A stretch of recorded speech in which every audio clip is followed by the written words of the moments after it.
2025년 12월 4일 목요일 말씀 묵상 함께 시작합니다.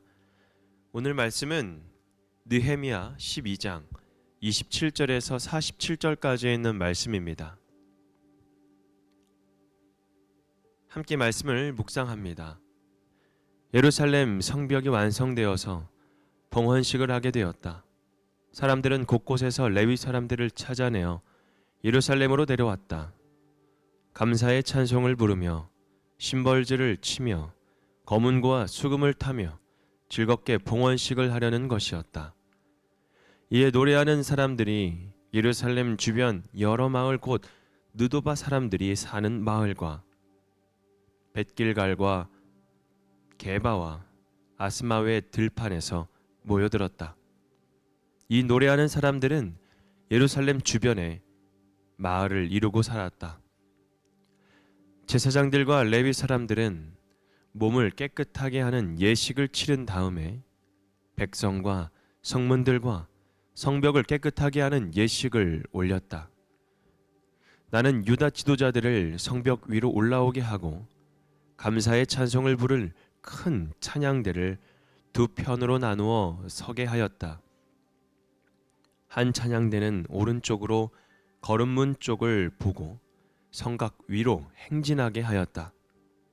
호세아가 이끄는 유다 지도자의 절반이 그 뒤를 따르고 또 아사랴와 에스라와 무슬람과 유다와 베냐민과 스마야와 예레미야가 따랐다.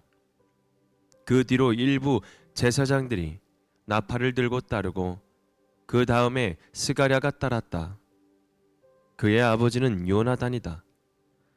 그의 윗대는 스마야요, 그 윗대는 mat단이아요, 그 윗대는 미가야요, 그 윗대는 삭구리요, 그 윗대는 아삽이다.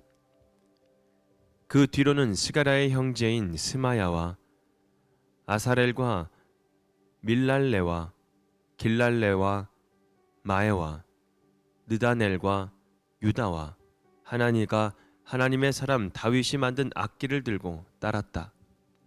서기관 에스라가 그 행렬을 이끌었다. 그들은 샘문에서 곧바로 다윗성 계단 위로 올라가서 성곽을 타고 계속 행진하여 다윗궁을 지나 동쪽 수문에 이르렀다. 다른 한 찬양대는 반대쪽으로 행진하게 하였다. 나는 백성의 절반과 더불어 그 뒤를 따라서 성벽 위로 올라갔다. 이 행렬은 풀무 망대를 지나서 넓은 벽에 이르렀다가 에브라임 문 위를 지나 옛 문과 물고기 문과 하나넬 망대와 함메아 망대를 지나서 양문에까지 이르러 성전으로 들어가는 문에서 멈추었다. 감사의 찬송을 부르는 두 찬양대는 하나님의 성전에 들어가 멈추어 섰다. 나 역시 백성의 지도자 절반과 함께 하나님의 성전에 들어가 섰다. 제사장 엘리야김과 마아세야와 미냐민과 미가야와 엘요에네와 스가랴와 하나냐는 다 나팔을 들고 있고 마아세야와 스마야와 엘르아살과 우시와 여호 하난과 말기야와 엘람과 에셀이 함께 서 있었으며 노래하는 이들은 예스라히야의 지휘에 따라서 노래를 불렀다. 그날 사람들은 많은 제물로 제사를 드리면서 기뻐하였다. 하나님이 그들을 그렇게 기쁘게 하셨으므로 여자들과 아이들까지도 함께 기뻐하니 예루살렘에서 기뻐하는 소리가 멀리까지 울려 퍼졌다. 그날 사람들은 헌납물과 처음 거둔 소산과 11조 등을 보관하는 창고를 맡을 관리인을 세웠다. 유다 사람들은 직무를 수행하는 제사장들과 레위 사람들이 고마워서 관리인들을 세우고 율법에 정한 대로 제사장과 레위 사람에게 돌아갈 몫을 성읍에 딸린 밭에서 거두어 들여서 각 창고에 보관하는 일을 맡겼다. 제사장들과 레위 사람들은 하나님을 섬기는 일과 정결 예식을 베푸는 일을 맡았다. 노래하는 사람들과 성전 문지기들도 다윗과 그의 아들 솔로몬이 지시한 대로 맡은 일을 하였다. 옛적 다윗과 아삽 때에도 합창 지휘자들이 있어서 노래를 불러 하나님께 찬양과 감사를 드렸다. 스룹바벨과 느헤미야 때에도 온 이스라엘이 노래하는 이들과 성전 문지기들에게 날마다 쓸 몫을 주었다. 백성은 레위 사람들에게 돌아갈 거룩한 몫을 떼어 놓았고 레위 사람들은 다시 거기에서 아론의 자손에게 돌아갈 몫을 구별하여 놓았다. 아멘. 성벽 봉헌과 예배 회복에 대한 말씀을 함께 묵상하겠습니다. 한 공동체 안에서 기쁨의 소리가 다시 살아나는 순간이 있습니다.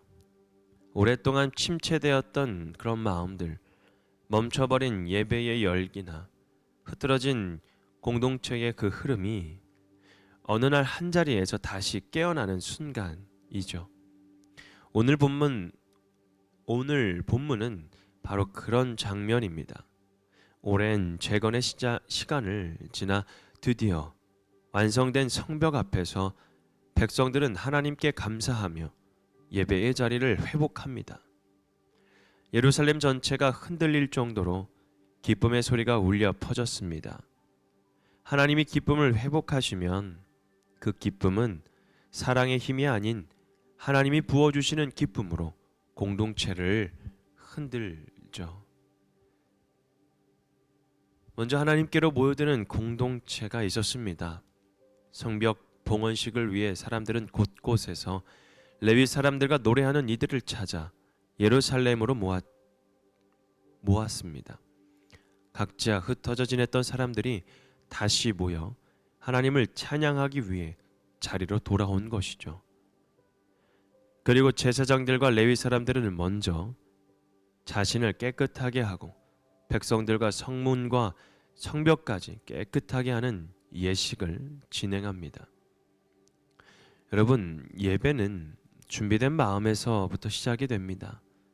그리고 예배 회복은 먼저 나의 마음을 재정돈하는 것에서부터 시작한다라는 것이죠. 우리가 하나님 앞에 모여들을 때 여러분, 우리들의 마음, 준비된 마음에서부터 그 예배가 시작이 되고 회복이 시작이 된다라는 말씀을 기억하셔서 우리가 예배 때마다 하나님 앞에 오는 그 자리가 준비하는 자리요, 하나님 앞에 나아가는 자리가 되기를 바랍니다. 느헤미야는 크게 두 개의 찬양대를 조직합니다. 성벽 위를 서로 반대 방향으로 행진하게 되죠. 한 찬양대는 거름문에서, 그리고 다른 찬양대는 넓은 벽, 물고기 문, 양문을 지나 성전으로 들어왔습니다. 성벽 위를 행진하여 울려 퍼지는 그 찬양의 소리, 하나님을 높이는 예배가 성벽과 도시 전체를 덮었습니다. 그리고 마침내 두 찬양대가 성전에서 만나 감사의 찬송을 올립니다. 여러분, 이것은 예배가 우리의 힘이 아니라 하나님이 기쁨을 회복시키시는 그 은혜의 순간임을 보여주는 장면이기도 합니다. 43절에 있는 말씀을 보면 그날 많은 사람들은 많은 제물로 제사를 드리면서 기뻐하였다. 하나님이 그들을 그렇게 기뻐하셨으므로 여자들과 아이들까지도 함께 기뻐하니 예루살렘에서 기뻐하는 소리가 멀리까지 울려 퍼졌다. 아멘.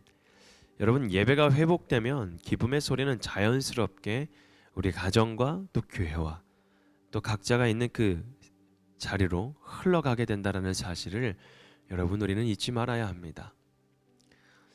감동적인 예배는 그날로 끝나지 않은 겁니다.